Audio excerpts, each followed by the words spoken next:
Big பாஸ்ல red card பார்த்ததுக்கு அப்புறமா எல்லாருமே ஹாப்பியா இருந்திருப்பீங்க. ஆனா கமருதீன் வெளியே போகும்போது நிறைய பேர் கஷ்டப்பட்டிருக்காங்க. அது என்னோட யூடியூப் சேனல்ல நான் ஒரு வீடியோ போட்டிருந்தேன்.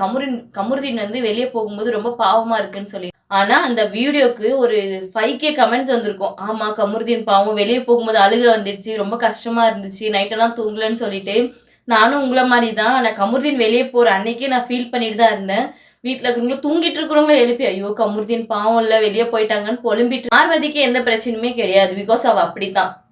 அப்படித்தான்றத நம்ம சொல்லணும்னால அவசியமே கிடையாது. அவ கேரக்டர் வந்து எங்க போனாலுமே அவ ப்ரூவ் பண்ணிட்டே தான் இருக்கா. பட் கமருதீன் வந்து பார்வதி கூட சேராம இருந்திருந்தா ஃபைனல் வரைக்கும் வந்திருப்பாங்க. 90 டேஸ் வந்துட்டாங்க. இன்னொரு 10 டேஸ் தான்.